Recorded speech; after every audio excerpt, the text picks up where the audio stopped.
गौतम बुद्ध के अनुसार जीवन को सही तरीके से जीने की शुरुआत सही दृष्टिकोण से होती है। इसका अर्थ है जीवन और इसकी वास्तविकताओं को सही ढंग से देखना और समझना।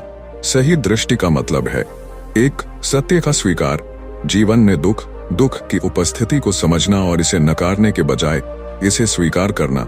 बुद्ध ने 4 आर्य सत्यों की शिक्षा दी जो ये बताते हैं कि दुख क्यों होता है और इसे कैसे समाप्त किया जा सकता है। 2, अज्ञानता का त्याग, अपने विचारों और दृष्टिकोणों में अज्ञानता या भ्रम से बचना, सच्चे ज्ञान और समझ के साथ जीवन का सामना करना। 3, कर्म और परिणाम, समझना कि हर कार्य का परिणाम होता है, अपने कर्मों की जिम्मेदारी लेते हुए सही और नैतिक रास्ते पर चलना। इस नियम को जीवन में अपनाने का उपाय ध्यान मेडिटेशन के माध्यम से अपने विचारों और दृष्टिकोणों को स्पष्ट करना, अपनी दिनचर्या में आत्मनिरीक्षण को शामिल करना, ज्ञान प्राप्त करने के लिए सही ग्रंथों और शिक्षाओं का अध्ययन करना।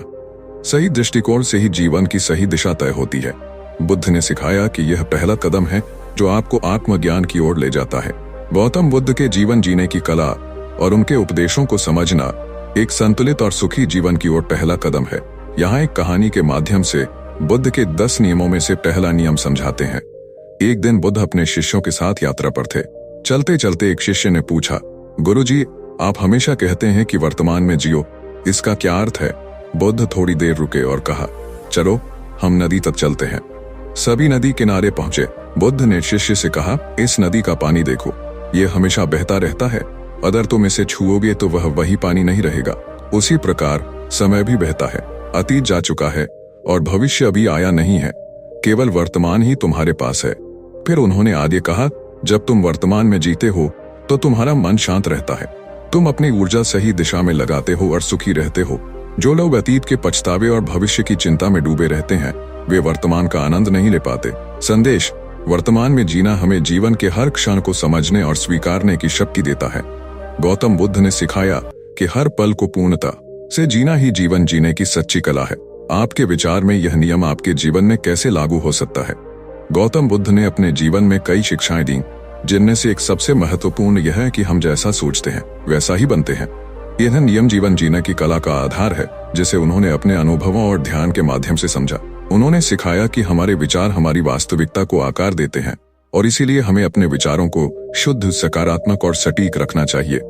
एक बार की बात है, एक गांव में एक युवक गौतम बुद्ध के पास आया। वह जीवन से हताश था और खुद को असफल मानता था। उसने बुद्ध से पूछा, मैं क्यों बार बार असफल हो रहा हूँ? मेरे जीवन में सुख क्यों नहीं है?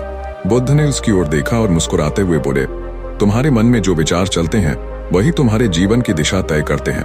यदि तुम्हारे विचार नकारात्मक और संदेहपूर्ण होंगे तो तुम्हारी वास्तविकता भी वैसी ही होगी। बुद्ध ने युवक को एक कहानी सुनाई। एक बार एक किसान ने अपने खेत में 2 बीज बोए। पहला बीज हमेशा सकारात्मक सोचता था। वह कहता, मैं बड़ा होकर एक विशाल पेड़ बनूंगा जो छाया और फल देगा, लोग मेरी प्रशंसा करेंगे। इस सकारात्मक सोच के कारण वह बीज तेजी से अंकुरित हुआ, बढ़ता गया और अंततः एक विशाल वृक्ष बन गया। दूसरा बीज हर समय डर और संदेह में डूबा रहता। वह सोचता, क्या होगा अगर मैं अंकुरित हुआ और किसी जानवर ने मुझे खा लिया? क्या होगा अगर मैं बड़ा नहीं हो सका? इस डर और नकारात्मक सोच के कारण वह बीज मिट्टी में ही सड़ गया और कभी अंकुरित नहीं हो पाया। बुद्ध ने युवक से पूछा, तुम्हें क्या लगता है इन दोनों बीजों में से कौन सही था? युवक ने जवाब दिया, पहला बीज, क्योंकि उसने विश्वास और सकारात्मक सोच रखी। बुद्ध ने कहा, ठीक वैसे ही तुम्हारे विचार तुम्हारे जीवन की जड़ें हैं। यदि वे सकारात्मक और आशावादी होंगे तो तुम्हारा जीवन भी उन्नति करेगा। गौतम बुद्ध ने समझाया कि विचारों की शक्ति अनंत है। यदि हम अपने मन में नकारात्मक विचारों को पनपने देंगे तो वे हमारी ऊर्जा और आत्मविश्वास को खत्म कर देंगे, लेकिन यदि हम सकारात्मक और प्रेरणादायक विचारों पर ध्यान केंद्रित करेंगे तो हम अपने जीवन में हर चुनौती का सामना कर सकेंगे। उन्होंने ध्यान और आत्मनिरीक्षण को जीवन में शामिल करने की सलाह दी। जब हम ध्यान करते हैं तो हमें अपने विचारों को देखने और उन्हें नियंत्रित करने की क्षमता मिलती है। यही क्षमता हमें जीवन में सच्चा सुख और शांति प्रदान करती है। 1, हर दिन सुबह और रात को 10 मिनट ध्यान करें और अपने विचारों को शांत करें। 2, अपने नकारात्मक विचारों को पहचानें और उन्हें सकारात्मक विचारों से बदलें। 3, अपनी दिनचर्या में ऐसी आदतें जोड़ें जो आपके मन को प्रोत्साहित करें, जैसे अच्छी किताबें पढ़ना या प्रेरणादायक लोगों से मिलना। इस नियम को जीवन में अपनाने से आप अपने जीवन में सकारात्मक बदलाव देखेंगे बुद्ध की यह शिक्षा हमें सिखाती है कि हमारे विचार ही हमारी शक्ति है। इसे समझकर और जीवन में लागू करके हम अपने जीवन को एक नई दिशा दे सकते हैं। गौतम बुद्ध ने सिखाया कि जीवन का सबसे बड़ा सत्य वर्तमान क्षण में है। हमारा मन या तो भूतकाल की स्मृतियों में उलझा रहता है या भविष्य की चिंताओं में डूबा रहता है, लेकिन सच्चा सुख और शांति केवल वर्तमान में जीने से मिलती है। एक बार बुद्ध अपने शिष्यों के साथ एक बगीचे में बैठे थे। एक शिष्य ने उनसे पूछा, गुरुजी, मैं जीवन में शांति पाना चाहता हूँ, लेकिन मेरे मन में हमेशा भूतकाल की गलतियां और भविष्य की चिंताएं रहती हैं। क्या आप मुझे कोई उपाय बता सकते हैं? बुद्ध ने उसे मुस्कुराते हुए जवाब दिया, मैं तुम्हें एक कहानी सुनाता हूँ। एक गांव में एक महिला रोज नदी से पानी भरकर अपने घर लाती थी। एक दिन रास्ते में उसका घड़ा गिरकर टूट गया और सारा पानी बह गया। वह महिला बहुत दुखी हो गई और सोचने लगी, क्यों मैंने ध्यान नहीं दिया, अब मुझे दोबारा नदी तक जाना पड़ेगा। वह सोचते सोचते इतनी परेशान हो गई कि उसने वहीं बैठकर विलाप करना शुरू कर दिया। तभी वहां एक वृद्ध व्यक्ति आया और पूछा, तुम क्यों रो रही हो? महिला ने जवाब दिया, मेरा पानी का घड़ा टूट गया और मैं पानी खो चुकी हूँ। वृद्ध व्यक्ति ने कहा, क्या तुम्हारा रोना उस पानी को वापस ला सकता है? महिला ने सिर हिलाकर कहा, नहीं। वृद्ध व्यक्ति ने मुस्कुराते हुए कहा, तो क्यों न इसे छोड़कर आगे बढ़ो और एक नया घड़ा लेकर वापस पानी भर लो। ये सुनकर महिला को समझ आया कि अतीत के बारे में सोचने से वर्तमान में कोई लाभ नहीं होता। वह उठी और फिर से नदी तक जाकर पानी भर लाई। नियम 2, वर्तमान में जीने का महत्व। गौतम बुद्ध ने कहा, अतीत में मत उलझो, भविष्य के बारे में सपने मत देखो, वर्तमान क्षण पर ध्यान केंद्रित करो। उन्होंने समझाया कि वर्तमान क्षण ही हमारा सबसे बड़ा उपहार है। यदि हम इसे पूरी तरह जीते हैं तो न केवल हम जीवन का आनंद ले सकते हैं, बल्कि अपने सभी कार्यों को बेहतर तरीके से कर सकते हैं। अतीत में जो हुआ उसे बदला नहीं जा सकता और भविष्य की कल्पना करना केवल ऊर्जा की बर्बादी है। वर्तमान में पूरी तरह उपस्थित रहकर ही हम सच्ची शांति और खुशी पा सकते हैं। अभ्यास 1, माइंडफुलनेस का अभ्यास करें। जब भी आप कोई कार्य करें, जैसे खाना खाना, चलना या किसी से बात करना, पूरी तरह उस पल में उपस्थित रहें। 2, ध्यान लगाएं। रोजाना 5-10 मिनट ध्यान करें और अपने श्वास पर ध्यान केंद्रित करें।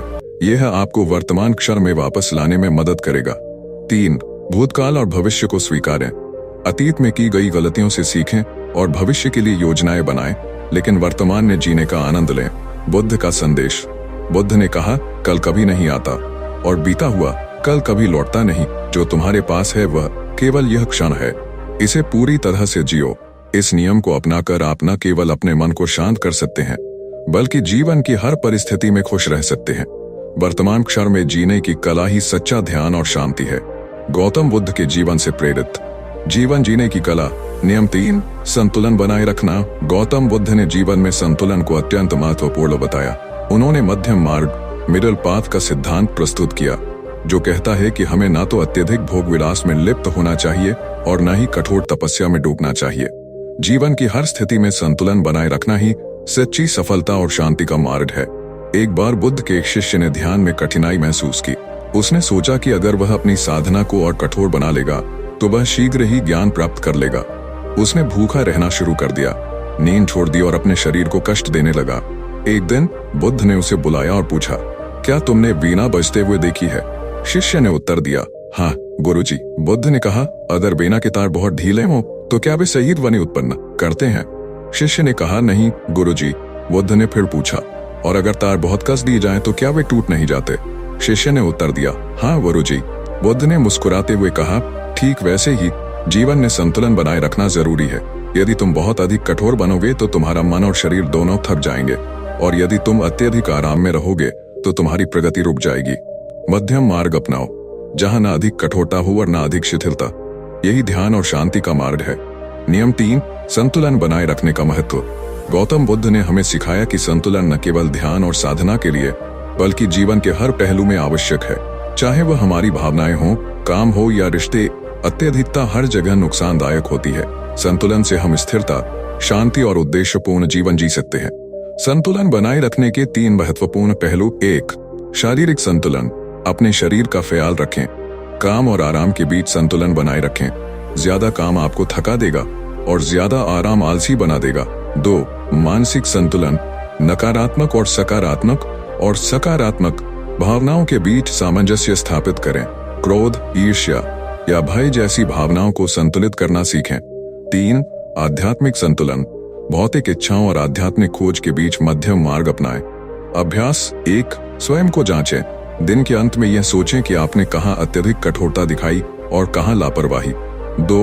ध्यान का अभ्यास करें। ध्यान करते समय अपने विचारों को संतुलित करने की कोशिश करें, न उन्हें दबाएं, न उन्हें बहने दें। 3. जीवन शैली में सुधार करें। खाने पीने, सोने और काम करने की आदतों में संतुलन लाएं। बुद्ध का संदेश। गौतम बुद्ध ने कहा, मध्यम मार्ग वह है जो न अति भोग की ओर ले जाता है और न अति त्याग की ओर। यह मार्ग तुम्हें सच्ची शांति और प्रज्ञा की ओर ले जाएगा। इस नियम को अपनाने से आप अपनी ऊर्जा को सही दिशा में लगा सकते हैं और जीवन के हर क्षेत्र में संतुलन और स्थिरता प्राप्त कर सकते हैं। संतुलन जीवन की कुंजी है और इसे समझना ही जीवन जीने की कला है।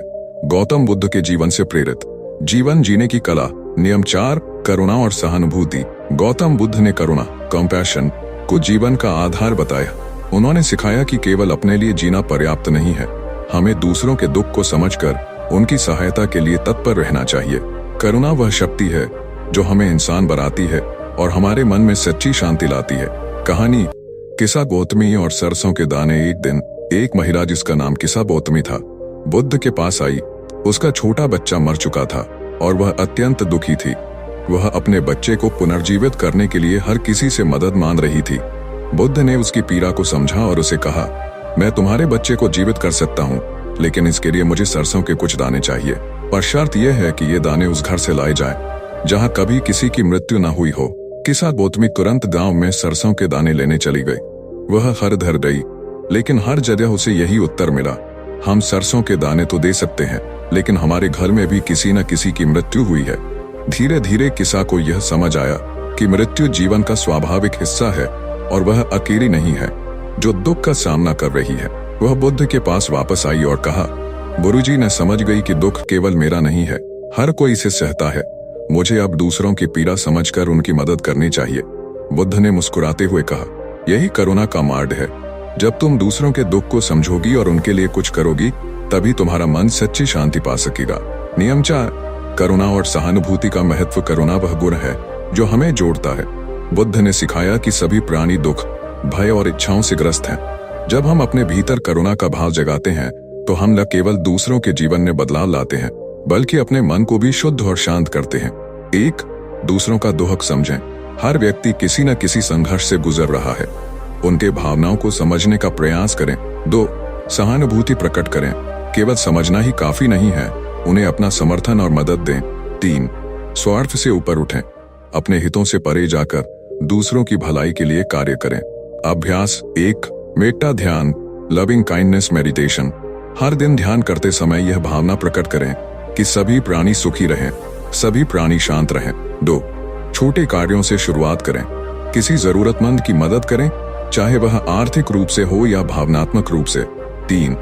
दया का अभ्यास करें। जब भी किसी के प्रति क्रोध या नकारात्मक भाव आए, उसे करुणा में बदलने का प्रयास करें। बुद्ध का संदेश। बुद्ध ने कहा, करुणा वह दीपक है जो न केवल दूसरों के जीवन को रोशन करता है, बल्कि तुम्हारे मन में भी प्रकाश फैलाता है। करुणा और सहानुभूति को अपनाकर हम न केवल समाज के लिए एक बेहतर वातावरण बना सकते हैं, बल्कि अपने भीतर भी सच्ची शांति और संतोष का अनुभव कर सकते हैं। यही जीवन जीने की कला है। नियम 5. मन की शुद्धता। गौतम बुद्ध ने सिखाया कि मन ही हमारे जीवन का निर्माता है। जैसा हमारा मन होता है, वैसा ही हमारा जीवन बनता है। उन्होंने यह भी कहा कि मन को अशुद्ध विचारों, लालच, क्रोध और ईर्ष्या से मुक्त रखना चाहिए। शुद्ध मन ही सच्ची शांति और आनंद का स्रोत है। एक बार गौतम बुद्ध के 2 शिष्य एक गांव से दूसरे गांव जा रहे थे। रास्ते में उन्हें एक नदी मिली जो बहाव में तेज थी। वहां एक महिला खड़ी थी जो नदी पार करना चाहती थी, लेकिन पानी के बहाव के कारण डर रही थी। पहले भिक्षु ने तुरंत उसकी मदद की। उसने महिला को अपनी पीठ पर उठाया और नदी पार करवा दी। महिला ने धन्यवाद कहा और अपने रास्ते चली गई। दूसरा भिक्षु यह देखकर बहुत नाराज हुआ, लेकिन उसने कुछ नहीं कहा। कुछ घंटों बाद जब वे दोनों अपने रास्ते पर चल रहे थे, तो दूसरे भिक्षु ने कहा, तुमने उस महिला को क्यों उठाया? हम भिक्षु हैं, हमें महिलाओं को छूने की अनुमति नहीं है। पहले भिक्षु ने शांतिपूर्वक उत्तर दिया, मैंने उसे नदी के पास ही छोड़ दिया था, लेकिन ऐसा लगता है कि तुम अभी भी उसे अपने मन में उठाए हुए हो। ये सुनकर दूसरा भिक्षु शर्मिंदा हो गया। उसे समझ में आया कि उसका मन अशुद्ध विचारों से भरा हुआ था। नियम 5. मन की शुद्धता का महत्व। बुद्ध ने कहा, मन सब कुछ है, जैसा तुम सोचते हो वैसे ही बन जाते हो। यदि मन नकारात्मक और अशुद्ध विचारों से भरा हो तो हमारा जीवन भी अशांत और कष्टपूर्ण हो जाता है। लेकिन जब मन शुद्ध और सकारात्मक होता है तो हम सच्चे सुख और शांति का अनुभव करते हैं। मन को शुद्ध रखने के उपाय: 1. अशुद्ध विचारों को पहचानें। जब भी क्रोध, ईर्ष्या या लालच जैसे विचार आए, उन्हें पहचानें और उन्हें छोड़ने का प्रयास करें। 2. ध्यान का अभ्यास करें। ध्यान मन को शांत और नियंत्रित करने का सबसे प्रभावी तरीका है। 3. सत्संग और सही संगति। अच्छे लोगों की संगति में रहकर और सकारात्मक चीजें पढ़कर या सुनकर मन को शुद्ध रखें। 4. क्षमा और दया। दूसरों की गलतियों को क्षमा करना और दयालुता का अभ्यास करना मन को शुद्ध करता है। अभ्यास 1. हर दिन मन का निरीक्षण करें। रात को सोने से पहले यह सोचें कि आपने दिन भर क्या सोचा और क्या किया। 2. सकारात्मक पुष्टि अफर्मेशंस। हर दिन सुबह यह दोहराएं, मेरा मन शांत और शुद्ध है, न केवल अच्छे विचारों को अपने भीतर स्थान देता हूँ। 3. दया के छोटे कार्य करें। किसी की मदद करें बिना किसी स्वार्थ के। इससे आपका मन शुद्ध और हल्का महसूस करेगा। बुद्ध का संदेश। बुद्ध ने कहा, सभी बुराइयों को छोड़ दो, अच्छे कार्य करो और अपने मन को शुद्ध बनाओ। यही बुद्ध की शिक्षा है। मन की शुद्धता न केवल हमें आंतरिक शांति देती है बल्कि हमारे कार्यों और सोच को भी सकारात्मक बनाती है। यह नियम हमें सिखाता है कि हमारा मन ही हमारी सबसे बड़ी शक्ति है। जब इसे नियंत्रित किया जाए तो जीवन में हर समस्या का समाधान मिल सकता है। नियम 6. क्रोध पर विजय पाओ। गौतम बुद्ध ने सिखाया है कि क्रोध केवल दुख और अशांति लाता है। इस नियम को समझाने के लिए उन्होंने अपने शिष्यों को एक प्रेरक कहानी सुनाई। एक बार की बात है, एक छोटे से गांव में एक किसान रामू रहता था। रामू मेहनती था, लेकिन उसमें एक समस्या थी। उसे बहुत जल्दी गुस्सा आ जाता था। छोटी छोटी बातों पर वह आग बूला हो जाता और अपने दोस्तों और परिवार से झगड़ने लगता। एक दिन उसका झगड़ा उसके सबसे अच्छे दोस्त मोहन से हो गया। मोहन ने गुस्से में कहा, रामू, तुम्हारा यह गुस्सा तुम्हें अकेला कर देगा। लोग तुमसे डरते हैं, ना कि तुम्हें प्यार करते हैं। तुम अपनी खुशी खुद खत्म कर रहे हो। यह सुनकर रामू और ज्यादा गुस्से में आ गया और उसने मोहन से रिश्ता तोड़ लिया। कुछ दिनों बाद गांव में गौतम बुद्ध का आगमन हुआ। लोग उनकी शिक्षाओं को सुनने के लिए इकट्ठा हुए। रामू भी वहां पहुंचा और बुद्ध से पूछा, भगवान, मैं बहुत गुस्से वाला इंसान हूँ। गुस्सा मुझे कमजोर बना रहा है। कृपया मुझे इससे छुटकारा पाने का रास्ता बताएं। बुद्ध ने मुस्कुराते हुए कहा, रामू, क्या तुम जानते हो कि गुस्सा एक आग के समान है? ये पहले तुम्हें जलाता है और फिर तुम्हारे आसपास के लोगों को। रामू ने सिर झुका लिया और कहा, लेकिन भगवान, मैं इसे रोक नहीं पाता। क्या करूं? बुद्ध ने रामू को एक प्रयोग करने को कहा। उन्होंने कहा, जब भी तुम्हें गुस्सा आए, एक कागज पर लिखो कि तुम किससे और क्यों नाराज हो, लेकिन उस पत्र को भेजो मत।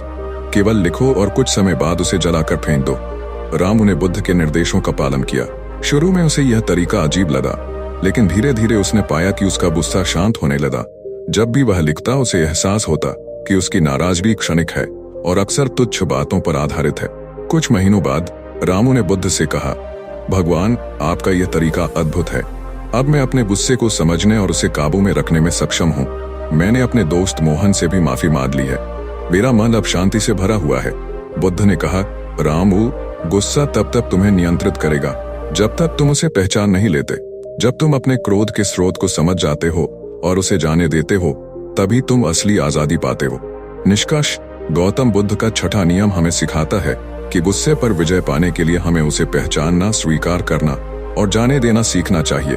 यह नियम न केवल हमारे अंदर शांति लाता है, बल्कि हमारे रिश्तों को भी मजबूत बनाता है। रामू की कहानी हमें याद दिलाती है कि सच्चा सुख क्रोध छोड़ने में है, न कि उसे पालने में। नियम 7, संतोष में सुख है। गौतम बुद्ध ने सिखाया कि सच्चा सुख बाहरी वस्तुओं या उपलब्धियों में नहीं, बल्कि संतोष में है। इस नियम को समझाने के लिए उन्होंने अपने शिष्यों को एक कहानी सुनाई। बहुत समय पहले एक राज्य का राजा अपने वैभव और धन के लिए प्रसिद्ध था। उसके पास सभी सुख सुविधाएं थीं, लेकिन फिर भी वह हमेशा बेचैन और असंतुष्ट रहता। उसे हमेशा लगता कि कुछ कमी है। एक दिन राजा ने अपने मंत्रियों से कहा, मुझे शांति नहीं मिल रही। बताओ क्या चीज मुझे सच्चा सुख और संतोष दिला सकती है। मंत्रियों ने कई उपाय सुझाए, लेकिन राजा को कोई समाधान समझ नहीं आया। उसी समय राजा को खबर मिली कि राज्य के एक छोटे से गांव में एक गरीब किसान रहता है, जो हर समय खुश और संतुष्ट रहता है। राजा को यह सुनकर आश्चर्य हुआ। उसने सोचा, एक गरीब आदमी खुश कैसे रह सकता है, जब मेरे पास सब कुछ होते हुए भी मैं संतुष्ट नहीं हूँ। राजा ने उस किसान से मिलने का निश्चय किया। वह साधारण वस्त्र पहनकर किसान के घर पहुंचा। किसान अपने खेत में काम कर रहा था। उसके चेहरे पर खुशी और संतोष झलक रहा था। राजा ने किसान से पूछा, तुम्हारे पास न धन है, न महल, न कीमती वस्त्र, फिर भी तुम हमेशा खुश क्यों हो? किसान मुस्कुराया और जवाब दिया, महाराज, मेरी खुशी इस बात पर निर्भर नहीं करती कि मेरे पास क्या है। मैं जो कुछ भी करता हूँ उसमें संतोष महसूस करता हूँ। मैं दिन भर मेहनत करता हूँ और ईश्वर का धन्यवाद करता हूँ। मेरी इच्छाएं सीमित हैं, इसलिए मैं हमेशा संतुष्ट रहता हूँ। राजा यह सुनकर हैरान रह गया। उसने किसान से पूछा, लेकिन यदि तुम्हें अधिक धन, ज्यादा संपत्ति मिल जाए तो क्या तुम और खुश नहीं होगे? किसान ने हंसते हुए कहा, महाराज, धन और संपत्ति हमें अस्थायी खुशी दे सकते हैं, लेकिन यह संतोष नहीं ला सकते। अगर मैं लालच करूं तो मेरी खुशी चली जाएगी। सच्चा सुख संतोष में है और यही मेरे जीवन का नियम है। किसान की बातों ने राजा की सोच को बदल दिया। वह समझ गया कि उसकी बेचैनी का कारण उसका असंतोष और लालच था। उसने तय किया कि अब वह संतोष के साथ जीने का प्रयास करेगा। राजा ने अपने मंत्रियों को बुलाकर कहा, मैंने जीवन का सबसे बड़ा पाठ सीखा है। धन और ऐश्वर्य से बड़ा सुख संतोष में है। अब मैं अपनी प्रजा के कल्याण के लिए काम करूंगा और अपनी इच्छाओं को सीमित रखूंगा। निष्कर्ष, गौतम बुद्ध का 7वां नियम हमें सिखाता है कि संतोष में ही सच्चा सुख है। लालच और असंतोष मनुष्य को अशांत बनाते हैं, जबकि संतोष हमारे जीवन में शांति और स्थिरता लाता है। किसान की कहानी यह दर्शाती है कि जब हम अपनी सीमित आवश्यकताओं में खुशी ढूंढ लेते हैं तो जीवन सरल और आनंदमय हो जाता है। जीवन जीने की कला, गौतम बुद्ध के 10 नियमों पर आधारित कहानी।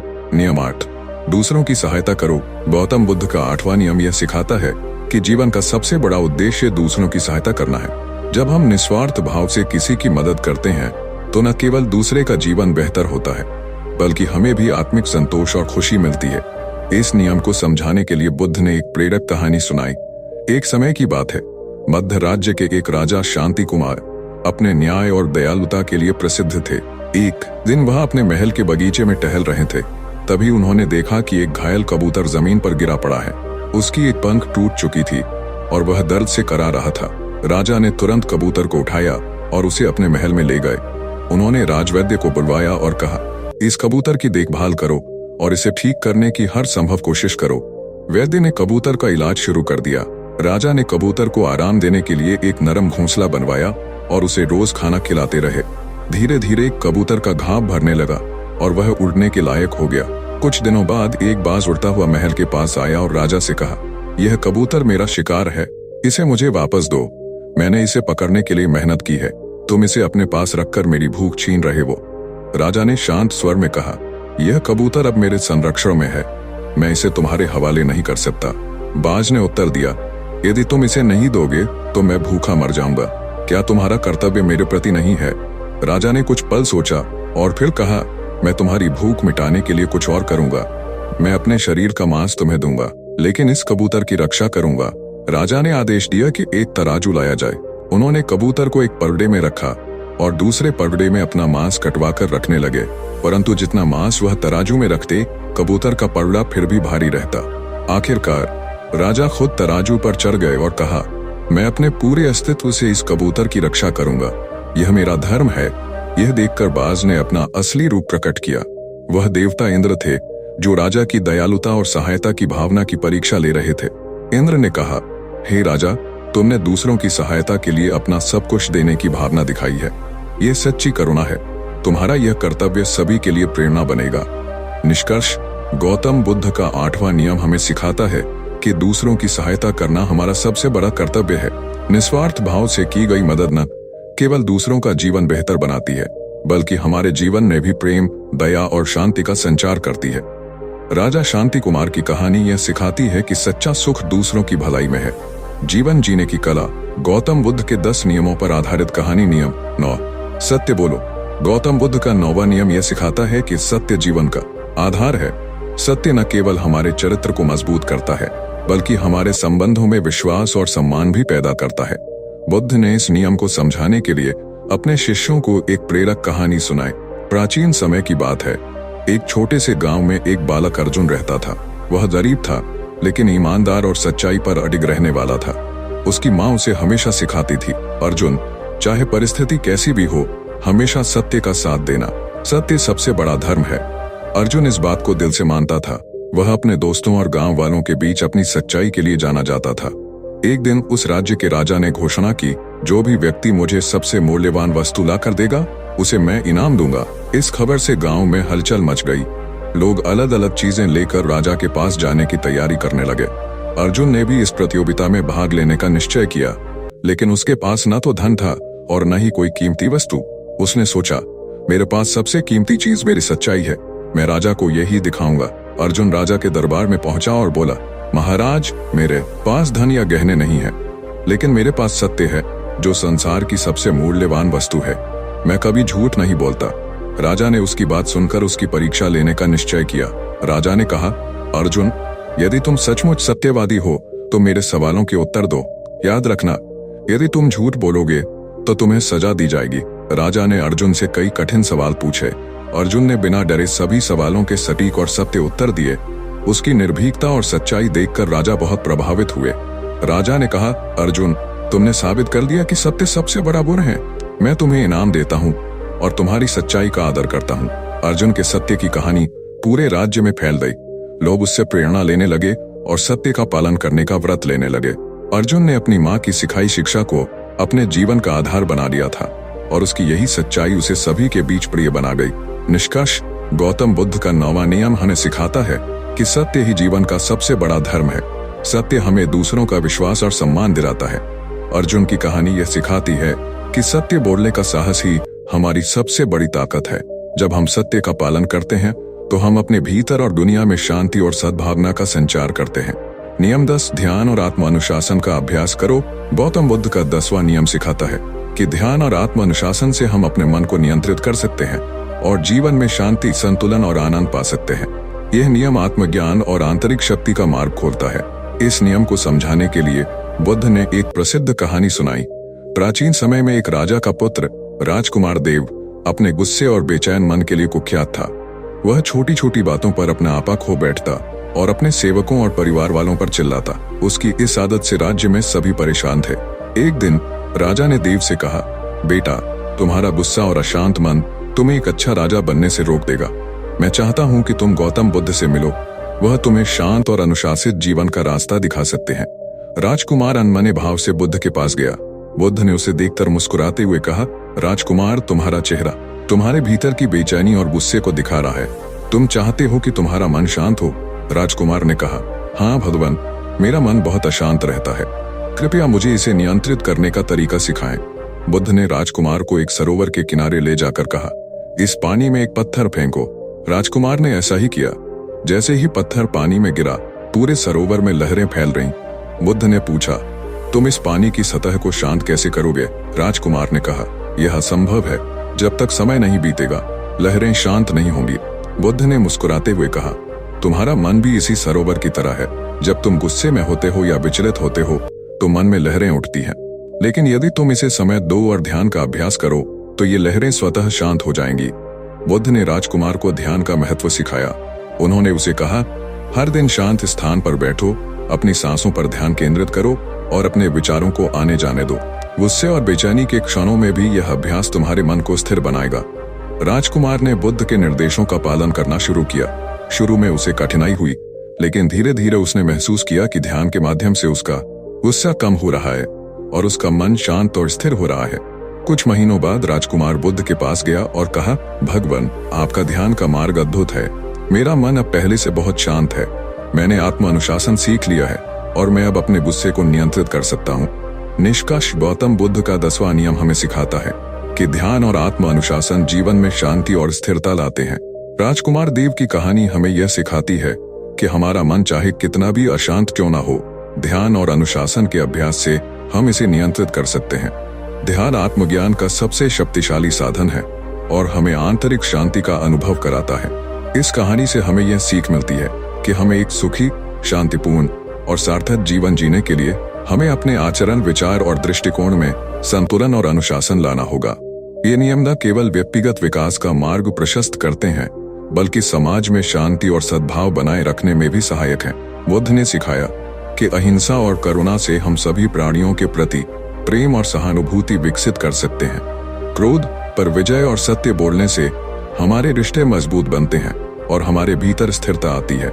संतोष और दूसरों की सहायता का अभ्यास हमें सिखाता है कि सच्चा सुख निस्वार्थता और सीमित इच्छाओं में है। बुद्ध के अनुसार ध्यान और आत्म अनुशासन मन की अशांति को शांत करने और जीवन में स्थिरता लाने का सबसे प्रभावी तरीका है। उन्होंने यह भी समझाया कि त्याग और सरलता से हम आंतरिक शांति पा सकते हैं और बाहरी दिखावे से दूर रह सकते हैं। इन कहानियों से यह स्पष्ट होता है कि जब हम इन नियमों को अपने जीवन में अपनाते हैं तो हमारा मन शांत, जीवन संतुलित और उद्देश्यपूर्ण बनता है।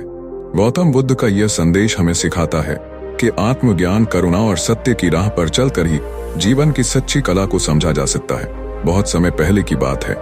एक शांत और हरे भरे गांव में आरव नाम का एक युवक रहता था। वह बुद्धिमान, परिश्रमी और विनम्र स्वभाव का था। उसके पिता एक किसान थे जो उसे सिखाते थे कि जीवन में सफलता का मार्ग कठिनाइयों से होकर ही गुजरता है। आरव का सपना था कि वह अपने गांव के लोगों के लिए कुछ बड़ा करे जिससे उनका जीवन बेहतर हो सके। लेकिन जीवन हमेशा सरल नहीं होता। जब वह मात्र 15 वर्ष का था तभी एक भयंकर बाढ़ आई और उसके परिवार की सारी फसलें नष्ट हो गईं। घर की आर्थिक स्थिति खराब हो गई और उसके पिता ऋण में डूब गए। एक दिन पिता ने आरव से कहा, बेटा, हमें कभी हार नहीं माननी चाहिए। जीवन में संकट आएंगे लेकिन हमें उनका सामना करना सीखना होगा। आरव ने ठान लिया कि वह अपने पिता की मदद करेगा। उसने गांव के पुस्तकालय से किताबें लाना शुरू किया और खेती के नए तरीकों के बारे में पढ़ने लगा। वह जानता था कि अगर उसे बदलाव लाना है तो ज्ञान ही उसका सबसे बड़ा हथियार होगा। धीरे धीरे उसने आधुनिक खेती के बारे में जाना और अपने पिता को नई तकनीकों के बारे में समझाने लगा। लेकिन गांव के बाकी किसान उसकी बातों पर विश्वास नहीं कर रहे थे। वे परंपरागत तरीके ही अपनाना चाहते थे। आरव ने अपनी मेहनत से एक छोटा सा खेत तैयार किया और उसमें आधुनिक तरीकों से फसल उगाने की कोशिश की, लेकिन पहली ही बार में उसे सफलता नहीं मिली। कई महीनों की मेहनत के बाद भी फसल खराब हो गई। लोगों ने उसका मजाक उड़ाया। गांव के कुछ बुजुर्गों ने कहा, बेटा, जो तरीके पीढ़ियों से चलते आ रहे हैं उन्हें बदलने की कोशिश मत करो। ये सब किताबों की बातें हैं, असल में कुछ नहीं होता। आरव निराश जरूर हुआ लेकिन उसने हार नहीं मानी। उसने अपनी गलतियों से सीखा और इस बार और ज्यादा मेहनत की। उसने मिट्टी की गुणवत्ता पर ध्यान दिया, सही समय पर सिंचाई की और प्राकृतिक उर्वरकों का उपयोग किया। धीरे धीरे उसकी फसल बेहतर होने लगी।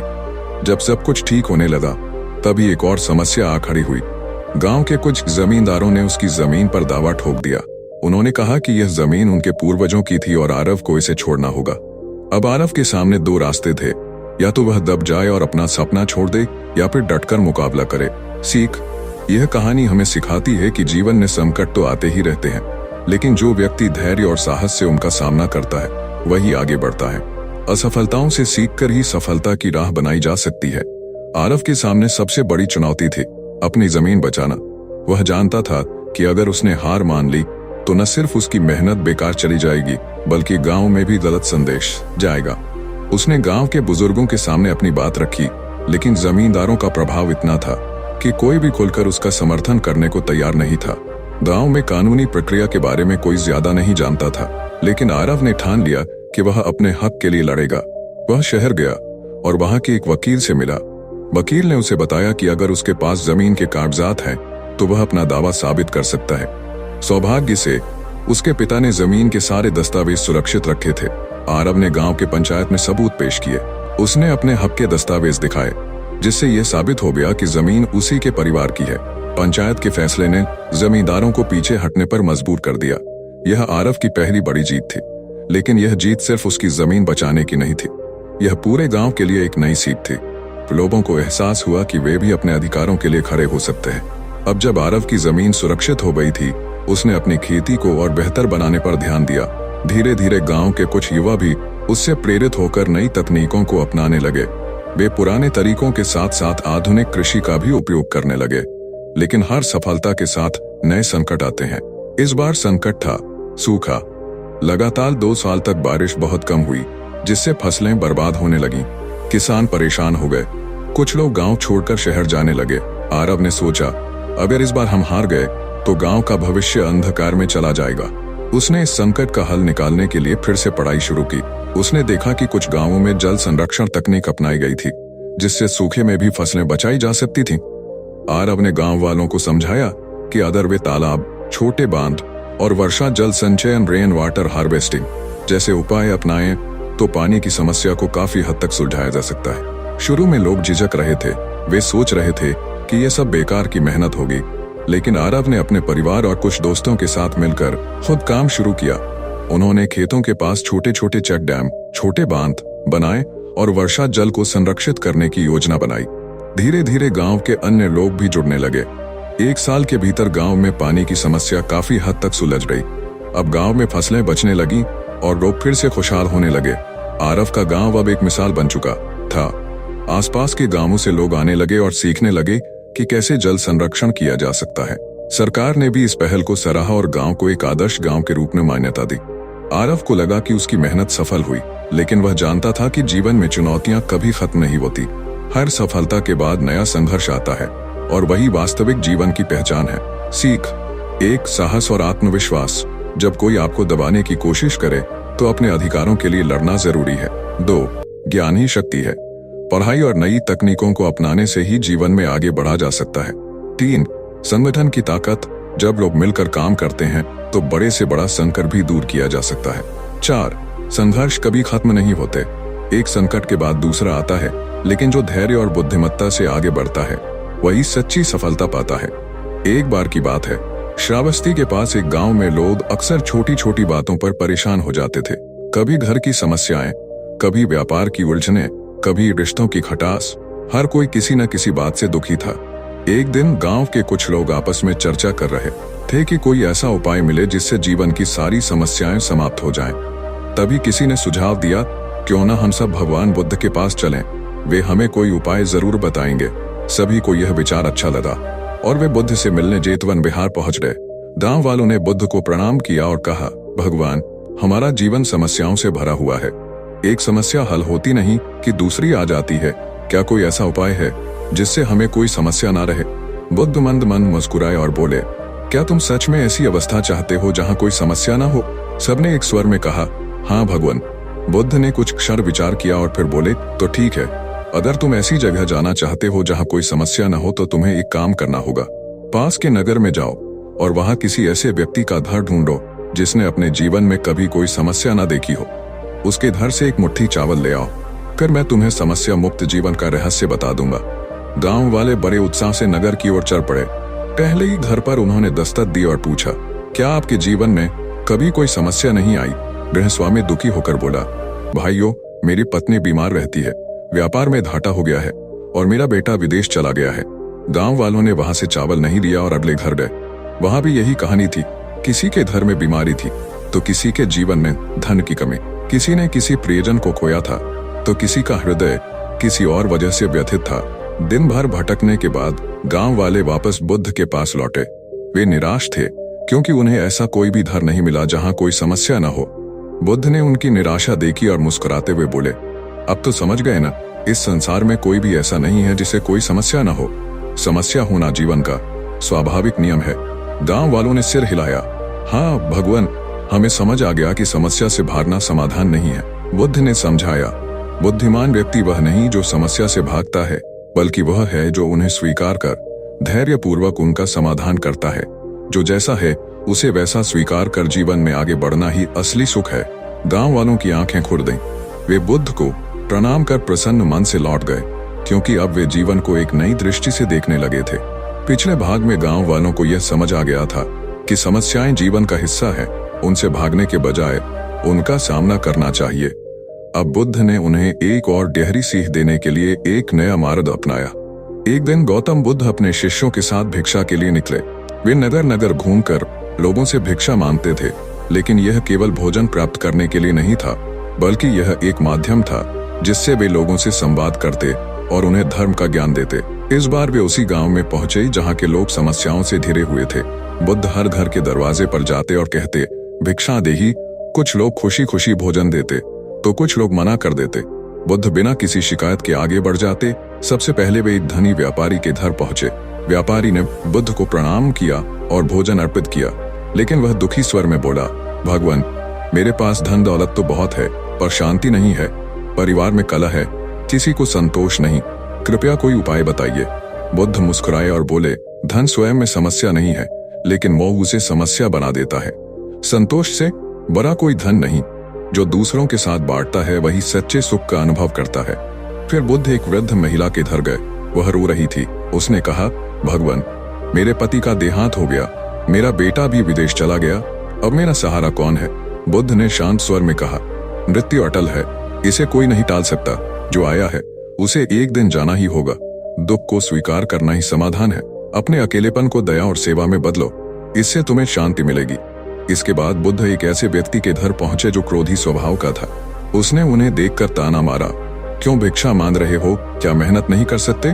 बुद्ध ने धैर्यपूर्वक कहा, भिक्षा मांगना मेरा कर्म है और दान देना तुम्हारा अधिकार। यदि तुम्हें देना उचित न लगे तो कोई बात नहीं, लेकिन क्रोध क्यों?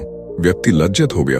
उसने स्वीकार किया, भगवान, मैं जल्दी गुस्सा कर बैठता हूँ और इससे मेरे रिश्ते खराब हो जाते हैं, कृपया कोई उपाय बताइए।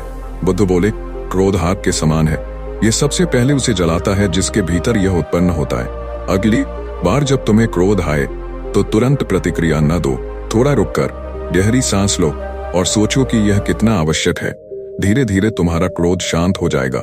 गांव के लोग यह देखकर चकित थे कि बुद्ध हर घर में जाते, समस्या सुनते, समाधान बताते और बिना किसी आग्रह के आगे बढ़ जाते।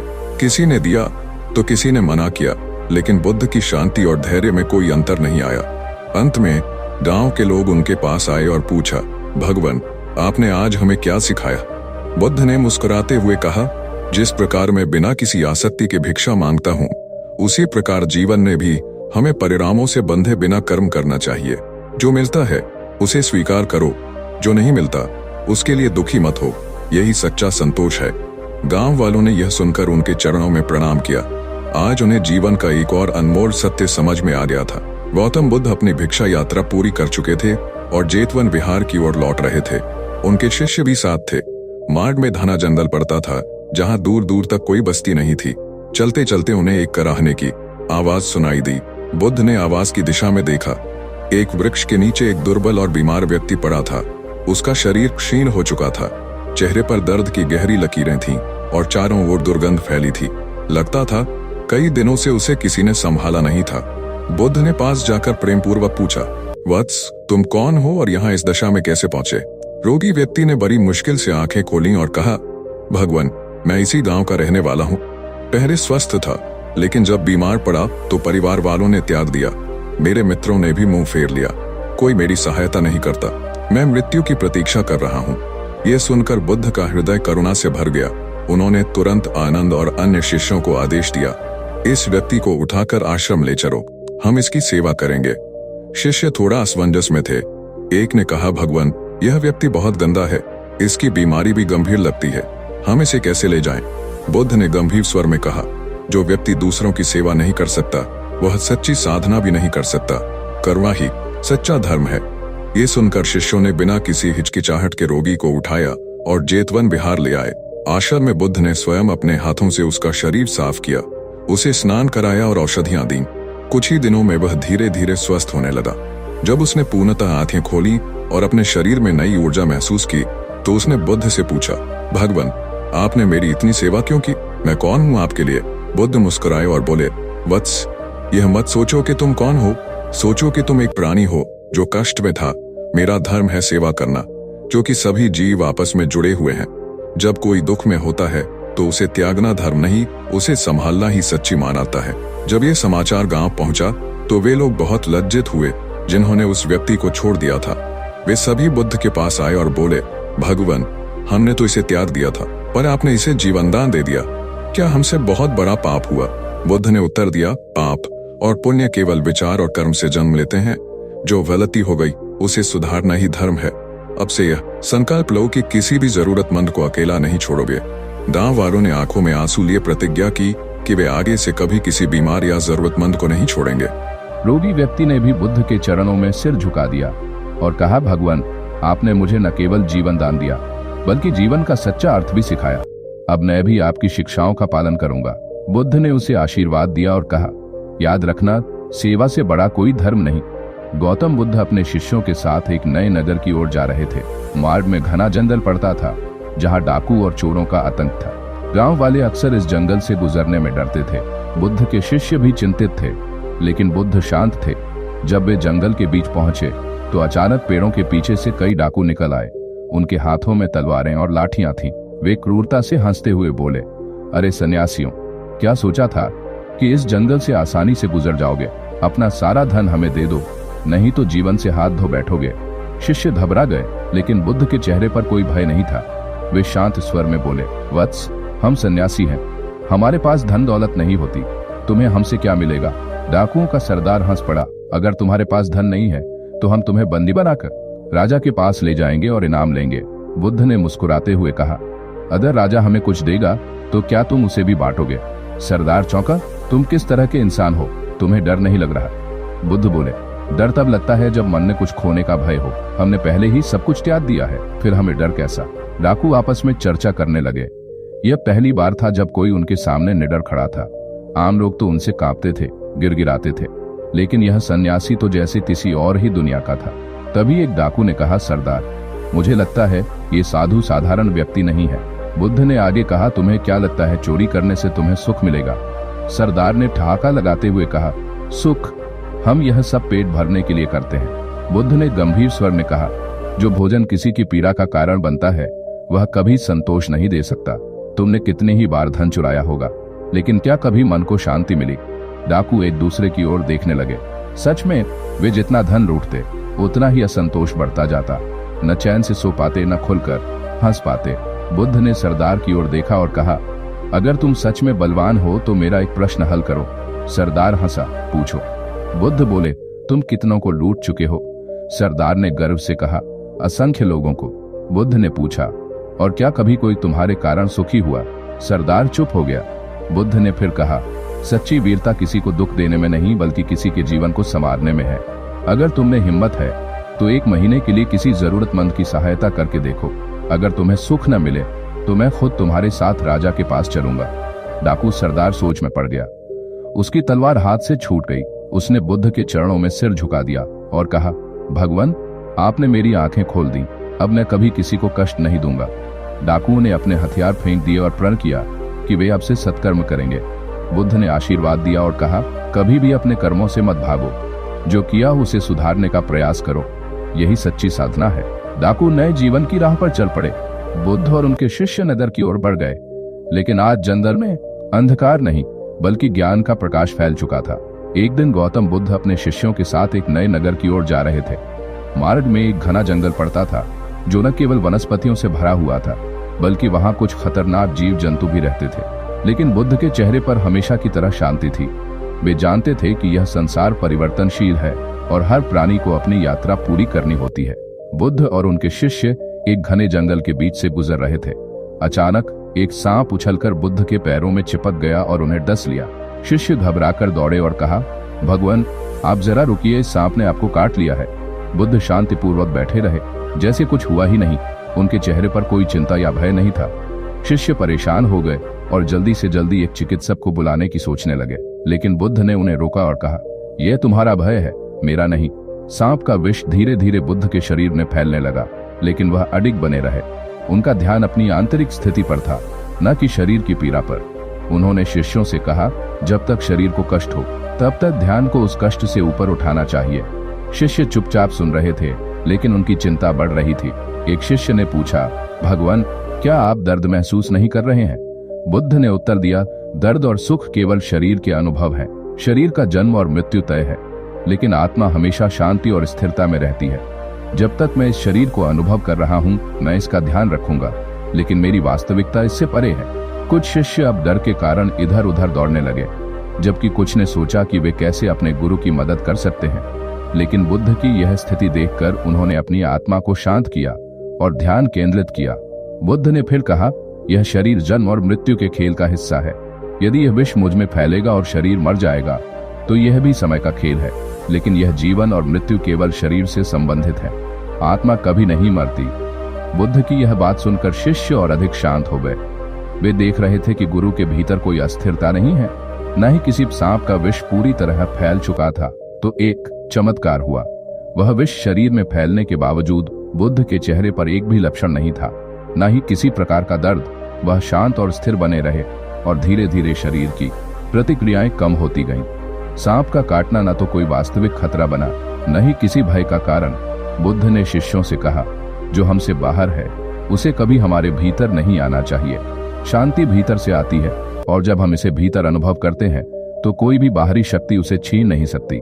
सांप ने बुद्ध को काटा, लेकिन यह भी एक शिक्षा बन गया। बुद्ध ने शिष्यों को बताया, सांप ने मुझे जो कष्ट दिया वह दरअसल मेरे आत्मबल को परखने का एक अवसर था। यह विष भी जैसे जीवन के दुख अस्थायी और क्षणिक है, जिस तरह विष शरीर को अस्थायी रूप से प्रभावित करता है, वैसे ही जीवन के दुख भी हमें केवल एक समय के लिए प्रभावित करते हैं। अंततः हम अपनी आंतरिक शांति से ही बाहर की परिस्थितियों पर विजय प्राप्त कर सकते हैं। यह घटना शिष्यों के लिए एक महत्वपूर्ण पाठ साबित हुई। उन्होंने देखा कि जिस प्रकार बुद्ध ने विष के कष्ट को शांति और ध्यान के साथ परास्त किया, वैसे ही जीवन की कठिनाइयां भी बिना घबराए संयम और संतुलन के साथ पार की जा सकती हैं। सांप के काटने के बाद बुद्ध बिल्कुल स्वस्थ और स्थिर रहे, और यह उनके शिष्यों के लिए एक जीवंत प्रमाण बन गया कि आंतरिक शांति, जो आत्मा का मूल गुण है, किसी भी बाहरी संकट से अधिक बलवान होती है। गांव में लौटने पर बुद्ध ने बताया, शरीर चाहे स्वस्थ हो या रोगी, जीवन चाहे सुखी हो या दुखी, हमारी आत्मा हमेशा शांत और स्थिर रहती है। हमारी वास्तविकता वही है, न कि शरीर या परिस्थितियां। गौतम बुद्ध और उनके शिष्य एक बार फिर यात्रा पर थे। इस बार वे एक दूरस्थ गांव की ओर जा रहे थे, जहां लोग जीवन के दुख और कठिनाइयों से बहुत परेशान थे। रास्ता कठिन था। जंगलों और पहाड़ियों से गुजरते हुए वे आगे बढ़ रहे थे। उनके शिष्य आनंद, जो बुद्ध के सबसे प्रिय और समर्पित शिष्य थे, रास्ते में कुछ विचलित दिखाई दे रहे थे। वे चुप थे और लगातार अपने मन में उलझने सुलझाने की कोशिश कर रहे थे। धीरे धीरे उनका चेहरा तनाव और चिंता से भरा हुआ लगने लगा। बुद्ध ने जब आनंद की चिंता को महसूस किया तो उन्हें पास बुलाया और पूछा, आनंद, तुम चुप क्यों हो? क्या तुम परेशान हो? आनंद ने सिर झुकाया और धीरे से कहा, भगवान, मुझे चिंता हो रही है कि हमें इतनी कठिनाइयों का सामना करना पड़ रहा है। हम इस जंगल और पहाड़ी क्षेत्र से गुजर रहे हैं और रास्ता बेहद खतरनाक है। मुझे डर है कि कुछ हो सकता है। बुद्ध ने उसे शांत करते हुए कहा, आनंद, डर और चिंता हमारे भीतर उत्पन्न होती है। वे हमारे अनुभव नहीं होते, बल्कि हमारे विचार होते हैं। अगर हम भीतर से शांत रहें तो कोई बाहरी परिस्थिति हमें नहीं डिगा सकती। हालांकि बुद्ध के शब्दों का आनंद पर कोई विशेष असर नहीं हुआ। उनका मन अभी भी डर और चिंता से भरा हुआ था। जैसे ही वे एक गहरी घाटी में पहुंचे, अचानक रास्ता और भी कठिन हो गया। अंधेरे पेड़, ऊबड़ खाबड़ रास्ता और तेज हवाएं। आनंद का डर और भी बढ़ गया। कुछ ही देर बाद आनंद का चेहरा पीला पड़ गया और उसकी आंखों में घबराहट स्पष्ट रूप से दिखने लगी। वह द्रुत गति से चलने की कोशिश कर रहा था, लेकिन उसे लगा कि रास्ता और भी कठिन होता जा रहा। अचानक उसकी आंखें घूम गईं और वह बेहोश होकर गिर पड़ा। बुद्ध ने देखा कि आनंद गिर पड़ा है। वह तुरंत उसके पास पहुंचे और उसे सहारा देकर धीरे से उठाया। उन्होंने आनंद के माथे पर हाथ रखा और शांति से कहा, आनंद, तुम्हारा शरीर थक गया है और मन में भरी चिंता ने तुम्हारी ऊर्जा को नष्ट कर दिया है। घबराहट हमें कमजोरी की ओर ले जाती है। जब तुम घबराते हो तो तुम अपनी आंतरिक शक्ति खो देते हो। आनंद धीरे धीरे होश में आया, लेकिन वह अभी भी डरा हुआ था। बुद्ध ने उसे सुकून देने के लिए कहा, तुम ठीक हो आनंद। ये जो डर तुम महसूस कर रहे हो वह असल में तुम्हारी मानसिक स्थिति है। जब तक तुम इसे स्वीकार नहीं करोगे और इस पर नियंत्रण नहीं पाओगे, यह तुम्हारी आत्मा को कमजोर करेगा। आनंद को बुद्ध की बातें समझ में आ रही थीं, लेकिन वह खुद को शांत नहीं कर पा रहा था। बुद्ध ने उसे एक सरल और प्रभावी उपाय बताया। आनंद, जब तुम डर महसूस करो तो अपनी सांसों पर ध्यान केंद्रित करो। गहरी सांस लो और अपने मन को शांति की ओर मोड़ो। डर तब तक असर नहीं कर सकता जब तक तुम उसे खुद अंदर आने की अनुमति न दो। आनंद ने बुद्ध के शब्दों को गंभीरता से लिया। उसने अपनी आंखें बंद की, गहरी सांस ली और अपने भीतर की चिंता और डर को शांत करने की कोशिश की। धीरे धीरे उसे हल्का महसूस होने लगा। बुद्ध ने आनंद को फिर से समझाया, आनंद, मन और शरीर दोनों एक दूसरे से जुड़े होते हैं। जब हम अपने मन को शांत करते हैं तो हमारे शरीर पर भी उसका प्रभाव पड़ता है। तुम्हारा डर और घबराहट केवल तुम्हारे विचारों से उत्पन्न हो रहे हैं। जैसे ही तुम अपने मन को नियंत्रित करोगे, तुम पाएंगे कि बाहर की परिस्थितियां तुम्हें प्रभावित नहीं कर सकती। आनंद ने आंखें खोलीं और शांति से मुस्कुराया। उसने महसूस किया कि बुद्ध का यह साधना का तरीका सचमुच कारगर है। आनंद अब पूरी तरह से ठीक हो चुका था। वह दृढ़ नायक की तरह चलने लगा, न कोई चिंता और न कोई भय। बुद्ध ने उसके कंधे पर हाथ रखते हुए कहा, याद रखो आनंद, जीवन का सबसे बड़ा युद्ध हमारे भीतर है। जब तक हम अपने भीतर के डर और घबराहट को जीत नहीं सकते, तब तक हम बाहरी दुनिया में कभी सच्चा संतुलन नहीं पा सकते। आनंद ने पूरी श्रद्धा से बुद्ध का आभार व्यक्त किया और वादा किया कि वह हमेशा अपने भीतर की शांति को बनाए रखेगा, चाहे जैसी भी परिस्थितियां हों। आज से वह आनंद केवल एक शिष्य नहीं था, बल्कि एक ऐसा साधक बन चुका था जिसने घबराहट और डर को आत्मविश्वास और शांति से परास्त किया था। गौतम बुद्ध का जीवन केवल ध्यान, साधना और शिक्षा का नहीं था, बल्कि उन्होंने समाज के हर वर्ग को अपने संदेश से जागरूक किया। एक बार वे एक गांव में प्रवास कर रहे थे, जहां के लोग छोटे छोटे काम करके अपना जीवन यापन करते थे। इस गांव में एक अमीर किसान था जिसका नाम हरिचंद था। वह बहुत धनी था, लेकिन उसके पास कभी संतोष और शांति नहीं थी। हरिचंद का खेत बहुत बड़ा था और उसके पास कई बैलगाड़ियां और विशाल बगीचे थे। वह दिन रात अपने खेतों में काम करता, लेकिन उसके मन में हमेशा यही चिंता रहती कि कहीं उसका धन कम न हो जाए। हरिचंद को हमेशा यह डर सताता कि उसका धंधा नष्ट हो जाएगा, उसकी संपत्ति चुराई जाएगी या उसके खेतों में कोई प्राकृतिक आपदा आ जाएगी। इसलिए वह अपनी सारी रातें इसी चिंता में बिताता था। वह कभी अपने परिवार के साथ बैठकर खुश नहीं हो पाता और न ही अपने जीवन की साधारण खुशियों का आनंद ले पाता। एक दिन हरिचंद ने सुना कि गौतम बुद्ध उनके गांव में आए हैं। बुद्ध के बारे में बहुत सी कहानियां फैल चुकी थी। कुछ लोग कहते थे कि बुद्ध ने संसार की सारी समस्याओं का हल ढूंढ लिया है। दूसरे कहते थे कि वह केवल ध्यान और साधना की बातें करते हैं। हरिचंद को भी बुद्ध के दर्शन करने की उत्सुकता हुई, लेकिन वह यह सोचता था कि क्या इस साधु के पास उसका कोई भला हो सकता है। अगले दिन वह अपने घर से बाहर निकला और बुद्ध के पास पहुंचने के लिए जंगल की ओर चल पड़ा। रास्ते में उसे कई लोग मिलते गए जो बुद्ध के बारे में बातें कर रहे थे। हरिचंद ने यह सब सुना, लेकिन फिर भी उसे संदेह था। जब वह बुद्ध के पास पहुंचा तो बुद्ध अपने शिष्यों के साथ ध्यान में बैठे हुए थे। उनका चेहरा शांति और संतुलन से भरा हुआ था और उनके आसपास एक अजीब सी शांति का वातावरण था। हरिचंद ने डरते डरते उनके पास जाकर कहा, भगवान, मैंने सुना है कि आप संसार के सारे दुखों का हल जानते हैं। मैं बहुत ही परेशान हूँ। मेरे पास बहुत संपत्ति है, लेकिन मुझे शांति नहीं मिलती। मुझे डर है कि मेरी संपत्ति को कोई छीन न ले, मेरे खेतों में कोई आपदा न आ जाए और मेरी मेहनत पर पानी न फिर जाए। मैं क्या करूं? बुद्ध ने उसे शांति से देखा और कहा, तुम्हारा दुख तुम्हारी सोच से उत्पन्न हो रहा है। तुम्हारे पास जितनी भी संपत्ति है वह अस्थायी है। तुम उसे सहेजने की कोशिश करते हो, लेकिन तुम भूल जाते हो कि सबसे महत्वपूर्ण चीज तुम्हारी आंतरिक शांति है। धन और संपत्ति से ज्यादा मूल्यवान तुम्हारी मनस्थिति है। हरिचंद ने आश्चर्यचकित होकर पूछा, लेकिन भगवान, मैं ये सब कैसे समझ सकता हूँ? मुझे तो अपनी संपत्ति का ही ख्याल रखना है। मैं बिना मेहनत के कुछ हासिल नहीं कर सकता, तो मैं शांति को कैसे पा सकता हूँ? बुद्ध ने शांत स्वर में कहा, तुमने सच कहा, मेहनत जरूरी है, लेकिन शांति की साधना बिना मेहनत नहीं होती। जब तुम केवल बाहरी चीजों में अपना ध्यान लगाते हो तो तुम अंदर की शांति को खो बैठते हो। धन की तलाश करने से पहले अपने मन की तलाश करो। अगर तुम्हारा मन संतुलित रहेगा तो बाहरी परिस्थितियां भी तुम्हारे अनुकूल होंगी। हरिचंद को बुद्ध की बातों में कुछ रहस्य जैसा महसूस हुआ। वह सोचने लगा कि अगर धन से शांति नहीं मिलती तो जीवन का असली उद्देश्य क्या है। बुद्ध ने हरिचंद से कहा, तुम्हें पहले अपने मन को नियंत्रित करना होगा। जितनी बार तुम चिंता करने लगो, उतनी बार अपने विचारों को वापस शांति की ओर मोड़ो। यदि तुम बिना शांति के अपने खेतों में काम करोगे तो तुम काम करने के बजाय चिंता ही करते रहोगे। लेकिन अगर तुम ध्यान और संतुलन से काम करोगे तो तुम्हें न केवल शांति मिलेगी, बल्कि तुम अपने कार्यों में भी सफलता प्राप्त करोगे। हरिचंद ने बुद्ध की बातों को सुना और महसूस किया कि उसकी चिंता उसके जीवन को बहुत सीमित कर चुकी थी। वह समझ गया कि उसका सबसे बड़ा दुश्मन उसका खुद का मन था। हरिचंद ने बुद्ध से कहा, भगवान, मैं आपकी बातों को समझता हूँ, क्या आप मुझे इस रास्ते पर चलने की कोई विधि सिखा सकते हैं? बुद्ध ने मुस्कुराते हुए कहा, तुम्हें कोई लंबा मार्ग तय नहीं करना है। तुम जितना सरल जीवन जीने की कोशिश करोगे, उतना ही शांति अनुभव करोगे। जब तुम अपनी मेहनत को बिना चिंता के समर्पण के साथ करोगे तो तुम्हारी चिंता समाप्त हो जाएगी। हरिचंद ने बुद्ध की शिक्षाओं को अपने जीवन में उतारने का संकल्प लिया। हरिचंद ने बुद्ध की बातों को मन ने गहराई से सोचा और यह निर्णय लिया कि वह अपनी जिंदगी में बदलाव लाएगा। अब उसे यह समझ में आ गया था कि यदि वह सच्ची शांति चाहता है तो उसे केवल अपनी संपत्ति पर ध्यान केंद्रित करने के बजाय अपने मन और आत्मा की शांति पर भी ध्यान देना होगा। हरिचंद ने बुद्ध के निर्देशों को अपनाना शुरू किया।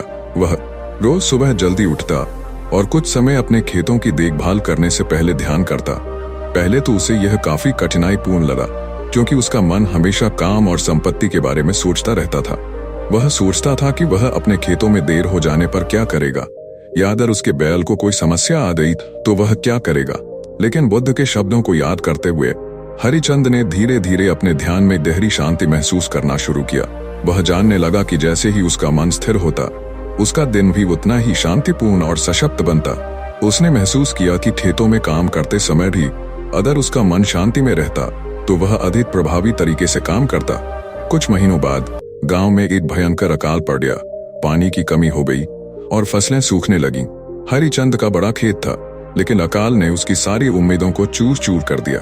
उसने देखा कि उसके बैल कमजोर हो रहे हैं और उसकी फसलें जलने लगीं। अब उसका जो डर पहले से था वह सच साबित हो गया। हरिचंद घबराकर अपने घर की ओर दौड़ा और अपनी पत्नी से कहा, हमारे खेतों में पानी की कमी है, हमारी फसलें खराब हो रही हैं। मुझे नहीं पता कि अब हम क्या करेंगे। लेकिन उस वक्त उसे यह भी याद आया कि बुद्ध ने कभी कहा था, बाहरी घटनाएं कभी हमारे भीतर की शांति को नष्ट नहीं कर सकती। हरिचंद ने घबराहट और डर को आत्मसात करने के बजाय अपने मन को शांत रखने का प्रयास किया। उसने न केवल अपने काम में ध्यान केंद्रित किया, बल्कि खेतों के नुकसान के बावजूद वह मानसिक शांति बनाए रखने की कोशिश करता रहा। वह जानता था कि संकट केवल अस्थायी होता है और अगर वह अपनी चिंता को अपने भीतर स्वीकार कर लेगा तो वह बाहरी परिस्थितियों पर कोई प्रभाव नहीं डाल पाएगा। दिन ब दिन हरिचंद ने धीरे धीरे अपने खेतों को बचाने की कोशिशें शुरू की, लेकिन इस बार उसने इन कोशिशों में भी संतुलन और संयम बनाए रखा। वह किसानों से पानी के लिए मदद मांगने गया और साथ ही यह भी जानने की कोशिश की कि उसे इस संकट का सामना किस तरह से करना चाहिए। एक दिन जब हरिचंद बहुत परेशान हो चुका था और उसकी उम्मीदें लगभग टूट चुकी थीं, तभी गांव में एक अनोखा दृश्य हुआ। कुछ गांव वाले बुद्ध के पास आए और उनसे आशीर्वाद लेने के लिए प्रार्थना करने लगे। बुद्ध ने उन्हें शांतिपूर्वक देखा और फिर हरिचंद से कहा, वह जो कोई भी सच्चे मन से मेहनत करता है, उसकी मेहनत कभी व्यर्थ नहीं जाती। बुद्ध की यह बात सुनकर हरिचंद को एक नई उम्मीद मिली। वह गांव वालों के साथ मिलकर अधिक मेहनत करने लगा, न केवल अपने खेतों को बचाने के लिए बल्कि अपने मन की शांति को भी बनाए रखने के लिए। समय के साथ हरिचंद ने महसूस किया कि जब वह बाहरी संसार से अपनी उम्मीदों और डर को हटाकर केवल अपने कर्मों पर ध्यान केंद्रित करता है, तभी उसे सच्ची शांति मिलती है। उसके खेतों में भी धीरे धीरे सुधार होने लगा और अकाल की मार कम होने लगी। लेकिन यह केवल बाहरी सफलता नहीं थी जो हरिचंद ने पाई थी, असली बदलाव तो उसके भीतर हुआ था। पहले जो आदमी हमेशा अपने धन और संपत्ति को लेकर घबराया रहता था, वह अब अपने आंतरिक संतुलन को लेकर अधिक जागरूक और शांति से जीने लगा था। अब हरिचंद ने महसूस किया कि जिस संपत्ति के पीछे वह हमेशा भागता रहता था, वह कभी स्थायी नहीं हो सकती। वह जान गया कि यदि वह अपने मन को शांति और संतुलन में रखे तो न केवल उसकी चिंता दूर होगी, बल्कि उसके हर कर्म में सफलता और समृद्धि भी आएगी। बुद्ध के साथ हुई उसकी भेंट और उनसे मिली शिक्षाओं ने उसकी जिंदगी को पूरी तरह बदल दिया था। अब वह केवल बाहरी संपत्ति के पीछे नहीं भागता था, बल्कि आंतरिक शांति की तलाश में था। उसने इस सत्य को स्वीकार किया कि असली संपत्ति मन की शांति और संतुलन में ही है। हरिचंद अब गांव में एक आदर्श बन चुका था। वह न केवल अच्छे किसान बन चुका था, बल्कि वह बुद्ध के उपदेशों को अपने जीवन में पूरी तरह से लागू करता था। गांव के लोग अब उसे केवल एक अमीर किसान नहीं, बल्कि एक सच्चे साधक के रूप में देख रहे थे। वह जानता था कि यह बदलाव केवल भौतिक संपत्ति में वृद्धि के कारण नहीं, बल्कि अपनी आंतरिक शक्ति और शांति के कारण था। गौतम बुद्ध का जीवन साधना, ध्यान और ज्ञान की यात्रा का प्रतीक बन गया था। उनके शिष्य भी इस यात्रा में उनके साथ होते थे, सीखते थे और समाज के भले के लिए अपना जीवन समर्पित करते थे। एक दिन बुद्ध अपने कुछ प्रमुख शिष्यों के साथ एक यात्रा पर निकले, जिसका उद्देश्य था लोगों को जीवन के दुखों और समस्याओं से मुक्ति दिलाना। इस यात्रा में एक विशेष शिष्य था जिसका नाम आनंद था, जो बुद्ध का प्रिय और सबसे वफादार शिष्य था। गौतम बुद्ध जब भी कहीं जाते, लोग उनकी शिक्षाओं से प्रभावित हो जाते। वह उसके सामने खड़ा व्यक्ति किसी भी हाल में ड्यूक नहीं हो सकता। एस्टियो दोनों को बीच में रोकता है और अपने गिल्ड के असली लीडर के रूप में खुद को परिचित कराता है। फिर उस आदमी से पूछता है कि उसने पहले उसे पहचानने की बात क्यों कही थी। व्यक्ति उसकी ओर देखता है और कहता है कि वास्तव में यह कुछ खास नहीं था। फिर भी बातचीत जारी रखते हुए वह कहता है कि उसे नहीं पता था कि एस्टियो खुद को कैक्टस की तरह छुपा सकता था। एस्टियो समझाने की कोशिश करता है कि उसने ऐसा कुछ नहीं किया, लेकिन तभी व्यक्ति अपनी असली शंका व्यक्त करता है और अजीब सी बातें पूछने लगता है। ऐसा लग रहा था कि वह लड़के से कुछ जानकारी निकालने की कोशिश कर रहा था, बिना उसे इस बात का एहसास कराए। इस चतुराई को देखकर एस्टियो चौंक जाता है और पूछता है कि यह आदमी उसके जीवन के बारे में कितना कुछ जानता है। व्यक्ति विषय बदलने की कोशिश करता है, यह कहते हुए कि यह सब बस एक अनुमान था, लेकिन साथ ही लड़के का विश्लेषण भी कर रहा था। यह महसूस करते हुए कि इस स्थान में उसकी उपस्थिति वास्तव में महत्वपूर्ण थी। फिर वह आखिरकार खुद को मुआन आर हार के रूप में समझा कि वह घबराए हुए है। वह शांत स्वर में बोले, आनंद, तुम्हारा डर तुम्हारी मानसिक स्थिति से उत्पन्न हो रहा है। जब तक तुम अपने भीतर की घबराहट और डर को नियंत्रित नहीं करोगे, तुम बाहर की दुनिया से शांति नहीं प्राप्त कर सकते। बुद्ध ने आनंद को बताया कि डर और घबराहट तब तक हमें घेरते हैं जब तक हम अपने मन को नियंत्रित नहीं करते। उन्होंने आनंद से कहा, जब भी तुम्हारे मन में डर उत्पन्न हो तो गहरी सांस लो और ध्यान केंद्रित करो। यह तुम्हारे भीतर की शांति को बनाए रखने का सबसे सरल तरीका है। जब तुम ध्यान से जुड़ते हो तब बाहरी दुनिया की परेशानियां तुम पर असर नहीं डालती। आनंद ने बुद्ध की बातों को ध्यान से सुना और प्रयास किया कि वह अपने डर पर काबू पाए। वह गहरी सांस लेने लगे और अपने विचारों को शांत करने की कोशिश करने लगे। कुछ समय बाद उन्होंने महसूस किया कि उनका डर धीरे धीरे कम होने लगा था। उन्हें यह समझ में आ गया था कि अगर वह अपने भीतर की स्थिति को नियंत्रित कर सकते हैं तो बाहरी दुनिया की कोई भी परिस्थिति उन्हें परेशान नहीं कर सकती। उनकी यात्रा जारी रही और रास्ते में कई कठिनाइयां आई। मानती तुवंदा सवांगतन एप्योन से कास्यम देता है आई के टासा बेंट्रवा निकट है थो वासी कोर्सिन कठिनाइया। एक दिन जब वे एक छोटे से गांव में पहुंचे, वहां के लोग दुखी और परेशान थे। उनका जीवन कठिनाइयों से घिरा हुआ था। बुद्ध ने गांव वालों से बात की और उन्हें यह समझाया कि जीवन में कठिनाइयां हमेशा रहेंगी, लेकिन अगर हम उन्हें सहन करने का तरीका जान लें तो वे हमें कमजोर नहीं कर सकती। आनंद ने देखा कि बुद्ध का प्रत्येक शब्द बहुत प्रभावशाली था। वह महसूस कर रहे थे कि उन्हें केवल ज्ञान की आवश्यकता नहीं थी, बल्कि उस ज्ञान को अपने जीवन में उतारने की भी आवश्यकता थी। गांव वालों से बातचीत के बाद बुद्ध और उनके शिष्य फिर से यात्रा पर निकल पड़े। रास्ते में बुद्ध ने आनंद से कहा, आनंद, जो कुछ भी तुम सीखते हो उसे केवल ज्ञान के रूप में न रखो, उसे अपने जीवन में उतारो। जब तुम सच्चे रूप से अपने विचारों और कार्यों को सही दिशा में मोड़ोगे, तब तुम्हारा जीवन एक संतुलित और शांतिपूर्ण जीवन बन जाएगा। आनंद ने बुद्ध की बातों को अपने दिल में गहरे से उतारा और जीवन के प्रति उनका दृष्टिकोण पूरी तरह बदल दिया। अब वह केवल शिष्य नहीं थे, बल्कि वह अपने जीवन को सही दिशा में मार्गदर्शित करने वाले साधक बन चुके थे। यह यात्रा बुद्ध और उनके शिष्यों के लिए न केवल बाहरी रूप से एक शारीरिक यात्रा थी, बल्कि एक आंतरिक यात्रा भी थी, जिसमें उन्होंने जीवन के सच को समझा और अपने भीतर की शांति की खोज की। आनंद ने जाना कि जीवन की कठिनाइयों से पार पाने का रास्ता केवल बाहरी दुनिया में नहीं, बल्कि हमारे भीतर ही छिपा है। यही बुद्ध की सच्ची शिक्षाएं थीं। गौतम बुद्ध और उनके शिष्य आनंद की यात्रा जारी रही। जैसे जैसे वे आगे बढ़ते, आनंद ने धीरे धीरे अपने जीवन के प्रति अपनी सोच को बदल लिया था। उन्होंने आत्मनिरीक्षण और ध्यान की शक्तियों का अनुभव किया था, लेकिन उन्हें अब भी कुछ प्रश्नों का उत्तर चाहिए था।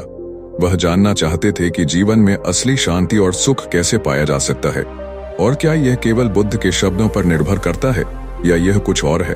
एक दिन जब बुद्ध और आनंद एक दूर दराज के गांव में पहुंचे, वहां के लोग बहुत परेशान और दुखी थे। गांव में अकाल पड़ा था और फसलें पूरी तरह से नष्ट हो गई थीं। लोग भूख से बेहाल थे और उनके चेहरे पर चिंता और भय स्पष्ट रूप से दिख रहे थे। बुद्ध और आनंद गांव में पहुंचे और बुद्ध ने गांव वालों से पूछा, तुम लोग इतने परेशान क्यों हो? गांव वालों ने बताया कि उनकी फसलें सूख गई थीं और अब उनके पास खाने के लिए कुछ नहीं बचा था। उनकी समस्याओं से संघर्ष कर रहे लोग असहाय महसूस कर रहे थे। बुद्ध ने शांतिपूर्वक सुना और फिर कहा, कभी कभी जीवन में ऐसी परिस्थितियां आती हैं जो हमें अनहोनी की ओर धकेलती हैं, लेकिन दुख का असली कारण सिर्फ बाहरी परिस्थिति नहीं है, बल्कि यह हमारी मानसिक स्थिति है। जब तक हम अपनी चिंता और भय को नियंत्रण में नहीं लाते, हम कभी भी शांति नहीं पा सकते। आनंद ने देखा कि बुद्ध का चेहरा शांति से भरा हुआ था, जबकि गांव के लोग इतने परेशान थे। वह आश्चर्यचकित हो गए कि बुद्ध ऐसी कठिन स्थिति में भी शांति कैसे बनाए रख सकते थे। उन्होंने बुद्ध से पूछा, भगवान, यह दुख इतना बड़ा है, हम इसे कैसे समझ सकते हैं? क्या सच में हमारा मन हमारी स्थिति को बदल सकता है? बुद्ध ने आनंद को शांतिपूर्वक उत्तर दिया, आनंद, दुख और सुख सिर्फ हमारी मानसिक प्रतिक्रियाएं हैं। जो लोग बाहर की स्थिति से प्रभावित हो जाते हैं, वे हमेशा दुखी रहते हैं, लेकिन जो लोग अपने भीतर की शांति को समझते हैं, वे बाहर की घटनाओं से प्रभावित नहीं होते। तुम्हें यह समझना होगा कि जीवन के दुखों से उबरने का रास्ता हमारे मन की स्थिति में है, न कि बाहरी परिस्थितियों में। बुद्ध की बातों से आनंद को एक नई समझ मिली। अब वह यह महसूस करने लगे थे कि शांति केवल बाहरी स्थितियों से नहीं, बल्कि मन की स्थिति से आती है। वह अब जानने के लिए उत्सुक थे कि इस शांति को अपने जीवन में कैसे लागू किया जा सकता है। बुद्ध ने आनंद को ध्यान और साधना की महिमा को समझाया। वह आनंद से बोले, जब तुम अपने मन को एकाग्र करोगे और ध्यान में लाओगे तो तुम देखोगे कि तुम्हारे भीतर की शांति बाहर की दुनिया के दुखों से भी बड़ी होती है। आनंद ने बुद्ध की बातों को गंभीरता से लिया और खुद पर ध्यान देने का अभ्यास शुरू किया। वह ध्यान करने के लिए एक शांत स्थान पर बैठने लगे और धीरे धीरे उन्हें यह एहसास हुआ कि उनके भीतर एक गहरी शांति है जो बाहरी दुनिया की घटनाओं से अपरिवर्तित रहती है। वह समझने लगे थे कि ध्यान केवल एक क्रिया नहीं बल्कि यह मानसिक स्थिति को नियंत्रित करने का तरीका है। समय के साथ आनंद ने अपनी साधना में और अधिक गहराई से उतरने का प्रयास किया। वह अब किसी भी परिस्थिति में घबराते नहीं थे। एक दिन जब वे यात्रा के दौरान एक बहुत कठिन पहाड़ी रास्ते पर चल रहे थे, आनंद ने देखा कि कुछ शिष्य घबराए हुए थे क्योंकि रास्ता बहुत कठिन और खतरनाक था। लेकिन आनंद, जो अब मानसिक शांति और आत्मविश्वास से भरे हुए थे, धीरे धीरे आगे बढ़ते गए। वह जानते थे कि यदि वह अपने मन को शांत रखेंगे और अपने कदमों में संतुलन बनाए रखेंगे तो कोई भी कठिनाई उनका सामना नहीं कर सकती। वह अब ये समझ चुके थे कि शांति केवल शब्दों में नहीं बल्कि मानसिक स्थिरता में है। एक दिन बुद्ध और आनंद एक बगीचे में विश्राम कर रहे थे जहां उन्होंने कई श्रमिकों को काम करते देखा। श्रमिक बहुत कठिन मेहनत कर रहे थे लेकिन उनकी चेहरों पर चिंता और थकान का दृश्य था। आनंद ने बुद्ध से पूछा, भगवान, ये श्रमिक इतने कठोर परिश्रम के बावजूद दुखी क्यों हैं?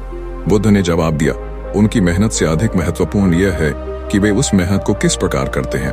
जब वे अपने काम को बिना मानसिक संघर्ष के शांति और संतुलन के साथ करते, नांदी यांचे निदांदा औनाचित्यन नादिया है। लेकिन वह अपनी क्रूरता और सत्ता के खोखले साम्राज्य को छोड़ने को तैयार नहीं था। वह बुद्ध की बातों को सुनते हुए भी अपने दिल में यह मानने को तैयार नहीं था कि उसकी शक्ति और तानाशाही कभी उसे वास्तविक शांति दिला सकती है। राजा की यह स्थिति समझने में बुद्ध को बहुत समय नहीं लगा। उन्हें यह पता था कि राजा का अहंकार और सत्ता की चाह उसे सच्चे ज्ञान और शांति से दूर कर रहे थे। राजा रघु ने बुद्ध के साथ एक और बातचीत का आयोजन किया।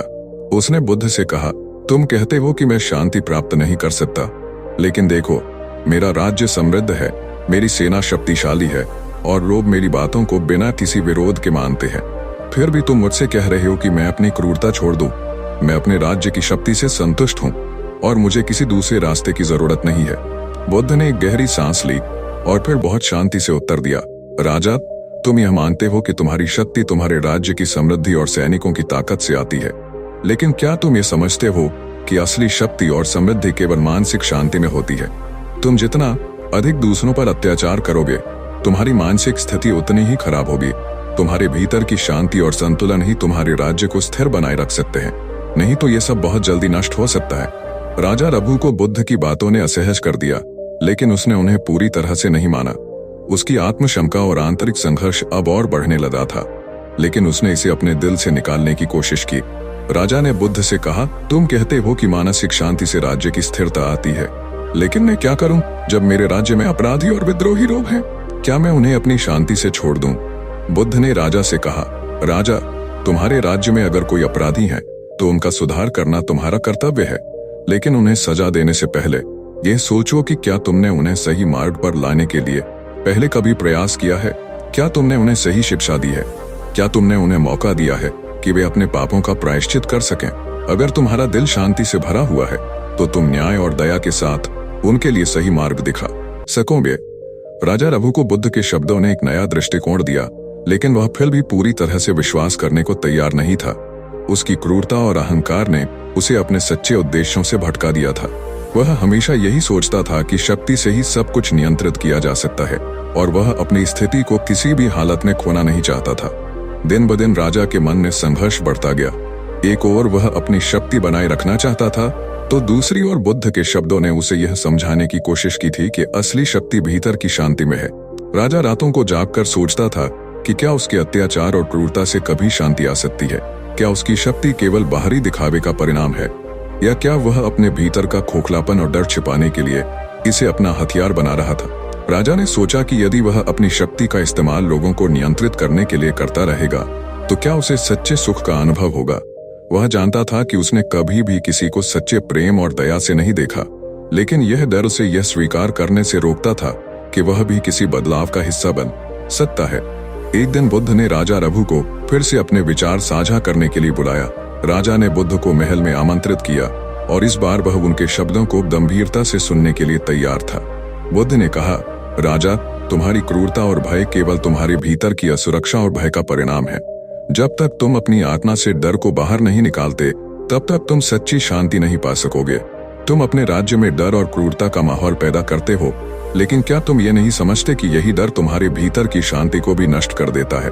राजा रघु को अब बुद्ध की बातें कुछ हद तक समझ में आने लगी थीं।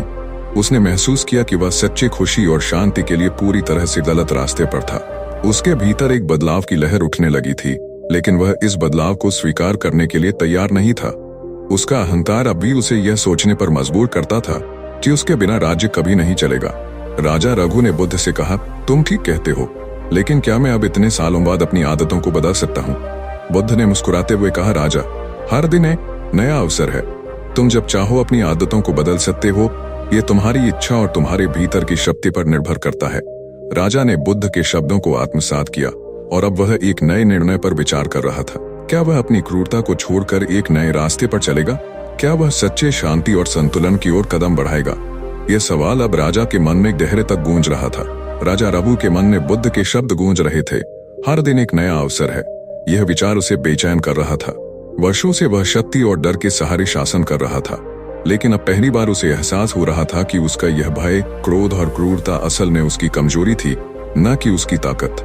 बुद्ध के जाने के बाद राजा कई दिनों तक बेचैन रहा। वह महल में अकेले बैठकर सोचता रहता, क्या सच में मैं गलत था? क्या मेरी शक्ति का आधार डर और हिंसा ही था? क्या बिना डर फैलाए भी राज्य को चलाया जा सकता है? उधर महल के सैनिक और दरबारी राजा के इस बदले हुए व्यवहार को देखकर हैरान थे। जो राजा पहले बिना कारण ही लोगों को कठोर दंड देता था, अब वह किसी को दंड देने से पहले सोचने लगा था। मानते कि मन तरानी त्याबाने नरा था। पहले जहां उसकी आवाज में क्रोध और अहंकार झलकता था, अब उसमें एक अजीब सी झिझक महसूस की जा रही थी। लेकिन राजा के मन में अभी भी संघर्ष चल रहा था। उसे डर था कि अगर वह अपनी क्रूरता छोड़ देगा तो लोग उसे कमजोर समझेंगे और उसका शासन खत्म हो जाएगा। यही सोचते हुए उसने फैसला किया कि वह एक अंतिम परीक्षा लेगा। बुद्ध के विचारों की सत्यता को परखने के लिए एक दिन राजा ने अपने सबसे विश्वास पात्र मंत्री को बुलाया और कहा, मैं गौतम बुद्ध की शिक्षाओं की परीक्षा लेना चाहता हूँ। मैं स्वयं उनके पास भिक्षु के वेश में जाऊंगा और देखूंगा कि क्या उनके विचार वास्तव में जीवन बदल सकते हैं। मंत्री राजा की योजना सुनकर हैरान था, लेकिन राजा के आदेश को टालना असंभव था। राजा ने अपना राजसी वेश त्यागा और साधारण भिक्षु का रूप धारण कर लिया। वह अकेले गौतम बुद्ध के पास जाने के लिए निकल पड़ा। कई दिनों की यात्रा के बाद राजा बुद्ध के आश्रम पहुंचा। वहां अनेक भिक्षु ध्यान और प्रवचन में मग्न थे। राजा ने एक कोने में बैठकर बुद्ध की शिक्षाएं सुननी शुरू की। बुद्ध कह रहे थे, क्रोध अग्नि के समान है, जो पहले अपने स्वामी को जलाता है, फिर दूसरों को। अहंकार एक ऐसा भार है जिसे उठाकर चलना कठिन हो जाता है, और हिंसा एक ऐसा भ्रम है जिससे शक्ति तो मिलती है, लेकिन शांति हमेशा के लिए खो जाती है। राजा को लगा कि ये शब्द जैसे उसके लिए ही कहे जा रहे थे। उसने अपनी पूरी जिंदगी इसी भ्रम में गुजार दी थी कि क्रूरता ही शक्ति है, लेकिन आज पहली बार उसे समझ आ रहा था कि उसकी असली कमजोरी उसका अहंकार था। राजा ने बुद्ध के पास जाकर अपना असली परिचय दिया। उसने कहा, गुरुदेव, मैं राजा रघु हूँ। मैं अपनी पूरी जिंदगी यह सोचकर जीता रहा कि शक्ति डर से आती है, लेकिन अब मैं समझ रहा हूँ कि असली शक्ति करुणा और प्रेम में है।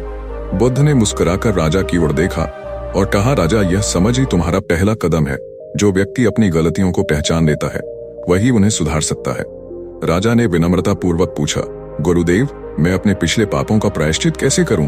बुद्ध ने कहा, राजा, सबसे बड़ा प्रायश्चित यही होगा कि अब से तुम अपनी प्रजा को प्रेम और न्याय से देखो। उनके दुखों को समझो, उन्हें दूर करने का प्रयास करो। जो शक्ति भय से आती है वह अस्थायी होती है, लेकिन जो शक्ति प्रेम से आती है वह शाश्वत होती है। राजा रघु ने बुद्ध के चरणों में सिर झुका दिया और प्रतिज्ञा की कि अब से वह अपने राज्य में न्याय और शांति का मार्ग अपनाएगा। जब वह अपने महल लौटा तो पूरे राज्य में आश्चर्य का माहौल था। राजा, जो पहले निर्दयी और कठोर था, अब विनम्र और न्यायप्रिय बन गया था। उसने करों को कम कर दिया, गरीबों के लिए अन्न भंडार खुलवाए और अत्याचारियों को दंड देना बंद कर दिया। अब उसके सैनिक डर के कारण नहीं, बल्कि सम्मान के कारण उसके प्रति वफादार थे। उसके राज्य में खुशी लौट आई। लोग राजा की इस नई छवि से प्रसन्न थे। कुछ वर्षों बाद राजा रघु ने अपना राज्य अपने योग्य उत्तराधिकारी को सौंप दिया और स्वयं गौतम बुद्ध के शिष्य बन गए।